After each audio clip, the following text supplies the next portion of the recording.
Hello दोस्तों। Hello दोस्तों। कैसे हैं आप? उम्मीद है बहुत अच्छे होंगे। दोस्तों एक चलते चलते एक कहानी मुझे याद आई, मैं आप लोगों के साथ शेयर करना चाहूँगा। बहुत दिनों हुए लोगों से हमने बात नहीं करी। बिल्कुल। दोस्तों बात इस तरह की है, बहुत पहले एक राजा हुआ करता था और एक दिन वो कुछ अनोखा करने के लिए निकला अपनी प्रजा की सड़क पे, पर जान के उसने इतना बड़ा सा पत्थर सड़क के बीचों बीच में रखवा दिया। क्यों रखवाया? वो देखना चाहता था इसे कौन हटाता है। शाम का टाइम था, लोग निकल रहे थे और वो खुद पीछे जाके झाड़ियों में छुप गया। वो देखता रहा कौन निकलेगा यहाँ से। उसके दरबार का जब टाइम खत्म हुआ तो नेचुरल है उसके मंत्री आना शुरू हुए वहाँ से। उन्होंने नहीं हटाया, साइड से निकल गए।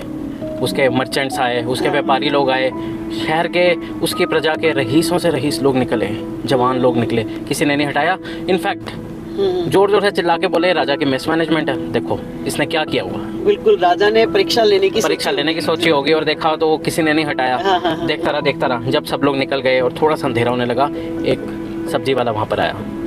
गरीब इंसान, सब्जियां थी उसके, कमज़ोर था वो, उम्र में भी ज़्यादा था, सब्जियों का लोड था उसके ऊपर। वो आया और उसने सब्जियां रखी अपनी और पत्थर को हटाने के लिए पूरी कोशिश करी, उससे नहीं हट रहा था।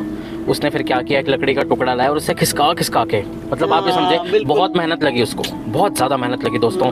और उसने उस पत्थर को हटा दिया। कम से कम आधा घंटा मेहनत करने के बाद उसने पत्थर को हटा दिया। फिर वो पीछे मुड़ा और अपना सब्जियों का जो उसके टोकरी थी उसे उठाया। पीछे मुड़ के देखा तो वहाँ पर एक पर्स पड़ा हुआ था। ठीक है, पर्स पड़ा हुआ, उसने कहा ये पर्स कहाँ से आ गया। उसने फिर अपनी सब्जियां रखी और पर्स को उठाया और उस पर्स में क्या था, गोल्ड के कॉइन्स थे। और उसमें एक नोट था, उसमें लिखा था, राजा ने अपने हाथ से राजा ने लिखा था, ये तुम्हारा रिवॉर्ड है जो तुमने काम किया है, गोल्ड कॉइन्स है तुम्हारे लिए, इसे रखो। मैं देखना चाहता था कि कौन करता है काम, ये रिवॉर्ड मैंने उसी इंसान के लिए रखा था, तुमने आज ये काम किया। वो बहुत खुश हुआ और राजा ने ही वो पर्स वहीं पर फेंका था कि उसको गोल्ड कॉइन दिया, उसको रिवॉर्ड किया। दोस्तों इससे हमें क्या सबक मिलता है? बिल्कुल, इतनी मुश्किल परिस्थितियों में भी बिल्कुल, अगर आप अपना एफर्ट पूरा देते हैं तो याद रखें उसका रिवॉर्ड आपको भी हमेशा लाइफ में मिलता है। बिल्कुल 100%। ये विषम परिस्थितियाँ आती हैं इसीलिए है कि हमारी जो है एनर्जी जो उसका पता लग सके हमें कि हम क्या कर सकते हैं। बिल्कुल आप उसको अच्छे से स्ट्रांगली आप उस चीज़ को हैंडल करते हैं फुल विल पावर से।